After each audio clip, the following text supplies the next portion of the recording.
On the couch right now, we got literally one of the nicest pens in the history of hip hop music. He, along with his partner, Mr. Hutchins, has also contributed to classics that help weave the tapestry of hip hop as we know it. I'd like to welcome you and all of you to our guest on the show, the one and only Ecstacy of Whodini. Make some noise for him, y'all. Hello, sir. No doubt. Thank you so very much for being here with us this evening. My pleasure. Man, I meant exactly what I said. Like, you guys you along with your partner in rhyme and in crime, you know what I'm saying, have crafted some wonderful, wonderful hits for hip hoppers such as myself and those in our audience. Some would even compare you guys to literally, you guys are doing the Philly International thing. You know what I'm saying? Like, as far as like penning songs, penning tunes for us to listen to. Well, one, I like to try and take this back as far to the beginning as possible. Where are you from? From Brooklyn, New York. Mm-hmm. The projects, White Car projects in Brooklyn. Jalil hung out a lot in Gowana's projects, which both projects were close in proximity, and we were in rival groups. Okay. And so we used to kind of like serenade the streets during the summertime. We used to bring musical DJ equipment out to the parks, the projects, and play music and get on the mic and rap. Okay. So he was a popular rapper in his group, and I was a popular rapper in my group, and we kind of came together one day and did this project for a DJ on the radio by the name of late great Mr.Magic. Who right. We give a lot of credit. Rest in peace to Mr.Magic, of course. Super rockin' Mr.Magic, and so Jalil hung out with Magic up at the radio station, and he decided to do this thing where we created a commercial for the DJ. Okay. And sent it to him, and he played it on the radio. So, and he played it doing his show every night that he went on the air, and so it became a trend. So it started the thing where it became a contest where every month people would send in their tapes, their jingles and kind things of like just that. see which one made it onto the show Right. for this week. And so that's how we got started in the business. That's how me and Jalil came together. Okay. So it didn't start, the Whodini train didn't start with that. Or did it? It did start the Whodini. It started us coming together as a group, because again, we're coming from different groups and coming together to do this project. And once we did that project, it became kind of a popular tune on the radio, and which it was just a jingle, but everybody thought it was a record, so it was kind of gave us like hood props. Right, I can dig that. Back then, so a record label came and wanted to do a story, wanted to do a record about Mr.Magic. And at that time, Mr.Magic wasn't able to do the record, so he handed it to his man Jalil, and Jalil brought me to the project, and that was our first song. That was a song called Magic's Wand. Okay, so how did the name of the group come to be? We didn't think of the name. The record company came up with the name, because I think originally we were supposed to be a studio group, and nobody was ever really supposed to know who Whodini was. It was just a record, but the record got popular. Right. And so then after that, the record company wanted another song. Okay. And that's when they brought us into the studio. It was a record company called Jive Records. We were like the first rap group on Jive Records. All the people out there that are familiar with Jive Records. Yeah, most of us know today's Jive. Jive Records, absolutely. But in those days, 1982, 1981, Jive Records was an imported company. So they were actually a company from South Africa, and they had studios in London. Okay. So, but when it came to America, it was distributed by Arista Records. Okay. And the king of Arista Records, the big CEO of Arista Records, was Clive Davis. Clive Davis. Which a lot of people don't know how instrumental Clive Davis was in, integrating hip hop into the music genre in the beginning. Like Jive, well, to speak on Jive, like the roster at that time, if memory serves me correctly, it was not only you guys, it was also Boogie Down Productions. That was a little bit later. That was a few years later. Also, Fresh Prince, Billy Ocean, who was our boy. If you know Billy Ocean, Caribbean Queen, and he's still out there. Check Billy Ocean if y'all don't know who that is. But very popular Caribbean artist at Jive. And we all used to meet up in London and do all our songs, like all the Whodini hit songs, all that stuff was made in London, man. They flew us to London to their studios and we did all that stuff there. What were those sessions like? Incredible, man. Who was your engineer? We had an engineer. For our first album, we had this rock and roll engineer. His name was Nigel Green. And he did a lot of the AC/DC kind of stuff and the Iron Maiden kind of stuff. And he came on over and gave us and lended his talent to us to do some hip hop. So that was kind of fun. And it gave us a different kind of a sound. Right. You know, the engineers and the technicians that we had used in that time wasn't really being used in hip hop a lot of the time. So that's why a lot of Whodini music sounds different. Really big. It's really big, really crisp, really sharp. But some of the people that we had worked with over there are some of the finest musicians in the world, you know, trying to make hip hop. Nice. So you guys are breaking through. You guys are actually traveling. How old were you guys during this time? I was 18, man. I was fresh out of high school, man. Okay. Just a baby, didn't know anything about the business, just kind of never been anywhere, just been in Brooklyn all my life, and all of a sudden flying over to London, right, and checking out the culture over there. So it was kind of fun. It was new and it was different. Of course. But that was our education. You know, we didn't go to university and get a college degree, but that was our education, just seeing the world and learning from that. Do you feel like that experience of traveling from Brooklyn to London helped not just mold you guys as musicians, but to harden you guys as men being out on the road as musicians? I think so. It made us stronger, it made us tougher, it made us more aware of our surroundings and different cultures and reaching different people. Now, because our record company was in London at the time, our first tour was a tour of Europe. Right.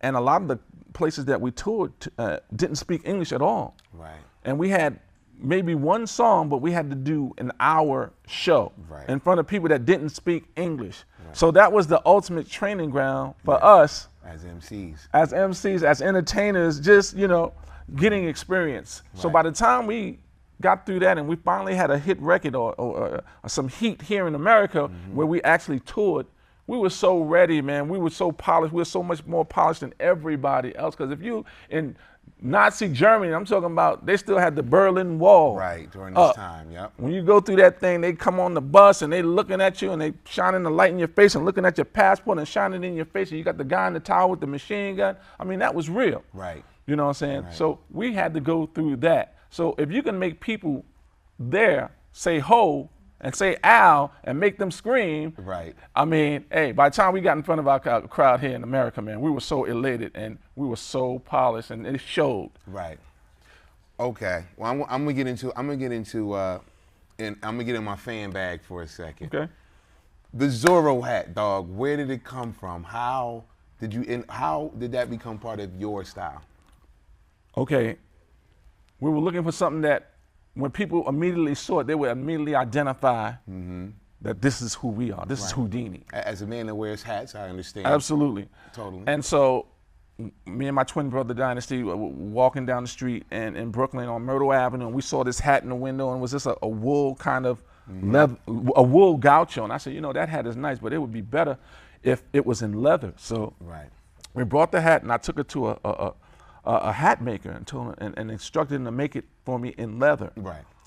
And so, and not only was the hat, I had the leather shorts, I had the boots. At the time in the early '80s, it was in style. We made it the style, okay? Right. I get clowned now when people see those pictures. They say, what was up with the shorts and the boots looking crazy? I said, back in the day, that was the style. That was the costume. Exactly. Right. So that was the thing. Just trying to find our own identity, to find a way to stick out in the crowd. Just when you saw it immediately, you would recognize us, and it worked. Really. Yes, it did. It really did. It really did work. So your first charting hit. Well, you were talking. You alluded earlier about gaining heat here in the States while you were over in Europe. What song broke through to the States? Your first song. Now, see, our first single was a song produced by Thomas Dolby. Now, I don't know if a lot of people know who Thomas Dolby Blinded is. Me with Science. Exactly. Hyperactive, yes. So, and if you listen to Magic's One, that's the name of that song was Magic's One. That was the record about Mr.Magic. So Jive had created the track with Thomas Dolby in London, and they shipped the music to New York, and me and Jalil went in the studio and we kind of like put down a rap to it. But we didn't actually get to meet Thomas Dolby until much later. Right. Okay. So, but that's how that came about. I'm sorry, I lost my train of thought. Talking about when Whodini broke, first song that broke. So, okay, but that did really well, like overseas and in the clubs, but not that radio banger that until we came out with Friends and 5 Minutes of Funk. Right. So. And that was 84, 1984. Yes. Turbulent times in the 80s. How did that become such an anthem, you think? First, it broke, was it the summer? We always fantasize about making a summer jam. Right. And coming through the project, the summer jam is a jam that when you're walking through the projects, you hear it blaring from everybody's window. Yeah. So we wanted to make that record. So when we did 5 Minutes of Funk and creating that song, we had that vision in mind that we pictured it blaring from the windows of the projects as we walked through it on a summer's day. So we had that with 5 Minutes of Funk. 5 Minutes of Funk kind of laid the groundwork. And how we did it, we had an A and a B side. One side was Friends, the other side was 5 Minutes of Funk. Yep. Now remember we all know how popular rap is today. But back in 1983 and 84, the dilemma was radio stations played the instrumental side of the songs, and they were reluctant to play the vocal sides because they felt like, well, they just were reluctant. And so we had to fight that battle going to do all the radio, and there was no internet TV, there was no MTV or anybody playing records. The way we sold records, we used to go to the malls and to the mom and pop record shops, record stores, and sign autographs and take pictures and kiss babies. And that's how, and we got to get to platinum status doing that. Okay. So the mission was to kind of make records that were radio friendly, so that way radio stations would have no problem with turning it over and playing the vocal side. So that's the mission that we had. That's why our music is so kind of clean. It's not really profane or anything like that, because that's the battle we had to fight at that time. Which brings me to one of my next questions, because the roster at Jive seemed to follow a specific formula. Capture radio first, then TV, then go on the road, and then that equals platinum status or gold status. Would you say that was a design decision created by the artist or issued by the label? I think that there was the formula that was the label was responsible for. But you had to put yourself in position to really, like, they didn't really break records in the clubs. So that's why we had to make radio-friendly records. So that's what we tried to do at that time, because that was the formula. And radio records were songs that had no profanity, that didn't offend anybody, but that was still funky and clean enough for them to play on the radio. So that's why our music is really, really clean. You'd be like, man, you're trying to break the before. We wanted to curse, but we couldn't curse. The before 6 o'clock rule. Exactly. Yeah. So. For those that don't know, the before 6 o'clock rule was back in this gentleman's day. Hip hop was not being able to be played before 6 p.m. in most, if not every market in hip hop's early radio days. And gentlemen like this guy and his group helped to break those barriers, and that's why we're here and you're able to hear it like 24/7 now because of this man's work.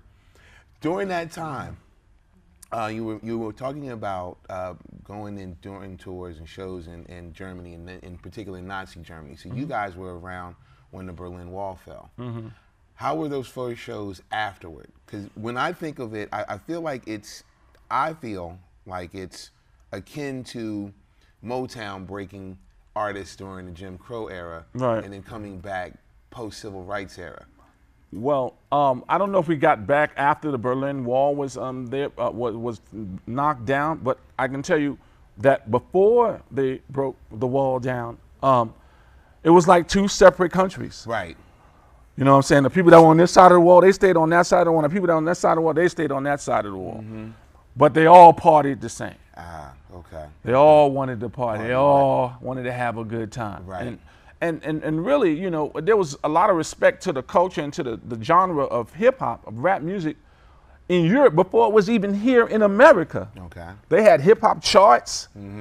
You know what I'm saying? And they had, you know, that you can see yourself climbing on the chart that we didn't even have in America yet. And Right. They would give them awards and that we couldn't get in America yet. We couldn't get Grammy awards. Whodini was in the era before they were giving like a lot of rappers Grammy awards. They were giving rappers their first Grammy awards and their first American Music Awards. And now it just seems like we have our own awards show. We have our own everything. Right. I just wish that, you know, the award shows now would just, you know, pay homage to some of the guys, not even for Whodini's sake, but just for the people that came before us. Right. That gave us this great gift of hip hop, Yeah. the culture, the music. Right. We know the guys that you see on TV every week, but what about the guys you don't see on TV as much that help open the door? I just think, you know, I would like to see more of acknowledgement of those people, those artists, with the culture today, because I feel like it feels like two separate cultures when it's really one. One, right. You guys say which brings me to another point. 81 or 82, if I'm not mistaken. You guys got you, Whodini, Salt and Pepper, Public Enemy, a couple other groups got together and started boycotting the Grammys for lack of what you just spoke about. Lack of representation. Yeah, lack of representation. One, thank you. Two, how did you guys come to that decision instead of being like, you know, instead of it just being a, you know, we're mad and we're not going to take it anymore? How did it get to a point where you guys created, organized United Front to have these doors opened? Back in the day, we had there was a forum at NYU, and MTV was there, and I think they were giving a forum with the students and some artists, and we were talking about, you know, why can't we get rap music on MTV? If it's music television, and I believe that hip hop was the newest form and the strongest form of music in the world. At that time, I believe that. I believe that. And today we know that to be true. Yes. But why can't we get played on MTV? Matter of fact, they weren't really even playing black videos on MTV. The only people that were playing on MTV at that time was Michael Jackson. Right. And then who broke the barrier was Run DMC when they did the record with Aerosmith, Walk This Way. Right. So that's when it started to change. Okay. You know what I'm saying? But this was before that. And that's, you know, and that was just giving us crumbs. But still, at the same time, on the music scene, hip hop was so powerful. It was a voice that could not be denied. It was coming up from the street, and it was nothing that nobody could do about it. Right. Even MTV had to eventually give in, but at that time, they would not play any rap videos. They would not play any black videos until Michael Jackson's Thriller and until Run DMC crossed over with the rock and roll band Aerosmith. Right. And that was the beginning of that. We're going to take a small break, and we'll take a small pause for the cause. This is Hip Hop 40. We're here, the one and only Ecstacy is here. We're going to pay some bills. We're going to come back. We're going to talk about the style. We're going to talk about touring. We're going to talk about the videos, because y'all know the videos have been crazy. So we'll be right back. This is Hip Hop 40 Live, y'all. We're still here in the studio. We got the one and only Ecstacy here on the couch with us. And, sir, thank you so much for sticking around, man. Hey, you understand. I'm happy to be here. The hip hop fan of me is like trying hard not to geek out right now, but I appreciate you for bearing with me during this, man. I want to talk to you a little bit moving forward about the style. Okay. Is there a Whodini style? I don't know if I can put it in the words. Yes and no, really. Our music, we always tried to rap over original music. Right. And that's what people liked about us, especially musicians. Right. You know, in the beginning of this hip hop hitting the world and the hip hop is touring, the funk bands didn't like us because they didn't like the rappers, and because the rappers was the new guys on the scene, and it was, you know, they were younger guys and the girlies, and they had the young population going after him. But they liked Whodini because Whodini's music was more melodic at the time, you know, and so they didn't like rap, but they liked Whodini, so they liked us. Okay. So that was kind of cool. So we were the kind of rap group that kind of bridged the gap a little bit between the bands and the rappers. Absolutely. So that was kind of cool. So that was our style. It was more melodic. It was also everybody's parents liked Whodini because they understood what Whodini was saying, and that was the thing. We don't understand what they're saying, so they didn't like them, but they knew they understood what we were saying, so they liked us more. Right. So we always had, you know, we might not have the backing of corporate America, but the fans always loved us. Right. Because mostly it seems because, as you were talking about in the last segment, the grassroots approach. Right. The going out, you know what I mean, going to the store, shaking hands, kissing babies. We always wanted to give the fandom more than what they bargained for, to give them their money's worth every time. Yeah. And that was our approach when we toured. And we kind of did the first hip hop kind of tour with the touring arenas and stuff like that, Fresh Festival in '84. And then we did the Raising Hell tour in '85, '86, and the Def Jam tour in '87. These was the early tours to hit arenas, because before that, they didn't know if hip hop could sell out arenas. Right. So somebody had to be the first bunch to go in there and try to do it. And we were lucky enough, fortunate enough to have that opportunity. So, yeah. And now, we were speaking a bit earlier. You were talking about your NYU forum discussion and MTV being in attendance, and talking about how MTV wasn't playing rap music videos. You guys have made a point to give us as fans, I believe, some of the most insight of being on the road. Like we take the Freaks Come Out at Night video. Absolutely. It's a tour video. It's a tour video. You know, at that time, the only time us as fans could see those type of videos were rock videos. Right. You know, the rock bands got that treatment. You never got to see that treatment with the hip hop bands. Right. How did that happen? Was that during the Fresh Fest? It was during the Fresh Fest, and the record company wanted to do a video, and we had the idea, well, let's do a live video at a live concert. Right. And I think we filmed it at about 2 or 3 different concerts we had that weekend going on. But the main thing was show the fans, man. Show the fandom, man. Show what this hip hop movement really is. Right. Show them how the people are dressing and how they're coming out in droves and how they're having a good time. And then we also had live vocals doing that video. And you never really have a video with live vocals, especially at that time in hip hop. So I think we definitely were the first to do it. At the same time, look who's in the video with us. We got cameos of Run DMC and cameos of Dynamic Breakers. At that time, the breakdancing scene was incredible. Yeah. So we had breakers, we had little Jermaine Dupri with the Jerry curls in his head, and just giving them all of that. Not only that video, some other videos we had cameos of a lot of actors, actresses and stuff. You'll see them in those videos saying, wow, was that so-and-so? Now they're big movie stars and accomplished artists now. But back then, you know, they were just starting out, so they were just in Whodini video.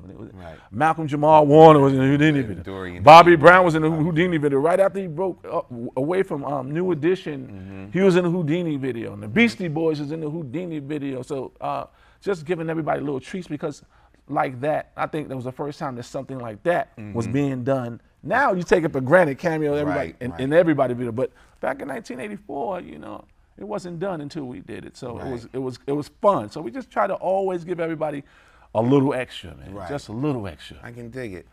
And I know with the fun, there's a bit of seriousness, because you know, Jive is a label that's based out of South Africa, with studios in London. Right. So how did apartheid affect your business as a musician working for a South African music label? It was tough because we had some issues about that. We had to have some conversations about that. And unfortunately, and I regret it, we never got a chance to go to South Africa and perform. And we always, I think that's one that I missed, an opportunity that I missed that I kind of regret to this day, not being able to go there. Just the uncertainty and just the uneasiness. And so, but they treated us fairly, I guess. we never got a chance to go over there. Every time we had an interaction with Job, it was always through London. So we never got a chance to go over and really see. But they opened up another side of the world to us where we could see Europe. Yeah. And so we took advantage of that because, again, some guys from Brooklyn just never been anywhere. So anywhere would have been an experience for us. So we kind of went to the Germanys and to the London and the Switzerland and the Italies and the Paris, France's, and got the chance to see those scenes and see that culture and experience that. So that was our education that we took from just that experience with being with Jive Records and at one time, but they had grown off of this hip hop thing to one of the top record labels at the time in the world. In the world, yep. I mean, later on, do you know who was on Jive Records? I mean, New Kids on the Block and R. Kelly and Britney Spears and Sync and sing all these cats. I'm just saying. Aaliyah, Jazzy Jeff and the Fresh Prince. Who else, man? I mean, okay, LeBert. I mean, really. So, I think because of the rap music thing, kind of gave them a credibility, right? And it made it so that people kind of felt comfortable with going in that direction because they were doing this kind of thing with these three guys from Brooklyn. Damn, maybe that's where we need to kind of wind up. And it didn't hurt that we were managed by Russell Simmons. Right. So the combination of being managed by Russell Simmons and Jive Records, everything was kind of really in place to kind of do the kind of touring that we did early on in our careers and have the success. And I mean, if we could have friends, the popularity that it had grown and that it had gained back in '84, now, with the social media and everything, we didn't have any of that. Like, is what I'm saying. Imagine where it could have been. So, you know what I'm saying? Just counting our blessings, man, and just saying, you know what I'm saying? We had a good time, man. It was really fun. And now, you know what I'm saying? I kind of like been in retirement from. I mean, Whodini still tours and does shows all the time and stuff like that, and that's great. But kind of retired from recording and being creative aspect of it. Until a friend of mine, a young man by the name of James Worthy. And James Worthy is like one of the top 10 hip hop producers in the game right now. So he works with everybody from Jaden Smith to Justin Bieber. And he's doing finally his own project. Most producers want to be an artist at some point. So this is his time. So he has a song called Move, and his producer of his album, Rob Beats, a guy who I've met through DJ Deltania Cannon, came and brought me the song and just said, he asked me would I drop some vocals on this, and I said, well, I don't know, hip hop is different today. Maybe you might want to get somebody else to kind of give it the flavor that you might, that it might need to kind of take it where it want to go. But he said, no, I want you to kind of do you. That's what's going to keep it different. And when he said that, I said, okay, are you sure? Yes, I said, okay. So it made it easier for me. So I dropped about 8 bars on this song called Move, and it was really a nice song. So kind of came out of retirement to do that. Now I kind of like it. So who knows? There might be something with Snoop down the road and somebody else down the road. Just kind of keep my one foot in, one foot out. Just, because I've been doing this for so long. It just feels good now. How does it feel to bring your pen out of retirement? Scary. Okay. And so many more people are looking and watching and critiquing. And then, I'm not the old school guy that doesn't like the new school artists right now. I'm an old school guy that loves hip hop still today. All the artists out there. Obviously. I love them all. I love Nicki Minaj. I love Lil Wayne. I love Travis Scott. I love Drizzy. I love, what I'm saying? I love who everybody else love out there. So I love Cardi B. I love the Migos. You know what I'm saying? And when I'm in the gym in the morning, I got my Pandora on. I'm listening to hip hop all the way through my workout. But it's scary because it's a little different than what I did back in the day. But I don't think that that's necessarily a bad thing. I just think it always evolves to something else. Of course. So it's evolved from 1984, 1985 to 2018. And so for me to try to get my feet in the water again, it's a little scary because I feel like I'm a little bit out of my comfort zone, but it's just because I haven't been doing it for a while. I can dig it. So now I'm back, and the experience was a great experience because it taught me a lot. And not to run away from the different opportunities. And I've had opportunities in the past to kind of do stuff, and I kind of was like not really sure of myself because I'm old. I'm 54 years old now. I got in this game when I was 18. Okay. That's generations. That's 30-something years in the game. When I graduated high school, I kind of went into this hip hop thing, And so now, I got my kids and my grandkids. And when I try to tell my kids, back in the day, I used to be the shit, and I used to this and that. And they say, yeah, right, whatever. So it's nice, Nowadays, I think about 10 years ago, we got a VH1 Hip Hop Honors. And a couple of months ago, we got a Black Music Honors. So it's great for that to come along in my life now. So that way, not so much for me, but for my kids to see it and let them see, the contribution that their dad and their Uncle Jalil and have made in the music business and just to get love and appreciation. So I'm thankful for that. No doubt.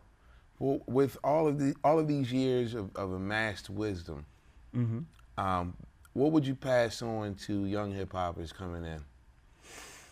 Respect the game, and what the kind of music or the kind of mindset or space that you're in now, 10 years you're going to be in a different space. In 5 years you're going to be in a different space, and go to that space because it's all evolution. It's just you're just growing as an artist, as a person in life. So don't be scared to make those changes, make those moves and changes in your life, because life is just a series of just phases. You know what I'm saying? And we speak about whatever phase that we're in right now. So when I'm rapping right now, I might not be rapping about one love or freaks coming out at night, but I might be rapping about what I'm going through in my life right now, and that's just the evolution, and that's just the process. It's all about life. It's all related to life. So don't be scared to dare to be different and to challenge yourself. Always challenge yourself. Okay. And with regards to the nuts and bolts of it, things such as publishing and things like that. Take care of your publishing. Hey, we got beat down a little bit on that too in the beginning, not knowing everything about our publishing. So I think that is very important. Get your credit for your writer's credit. Get your come down on your education on your publishing. Get that money, and it's even more money now with the internet and everything. So it's very important.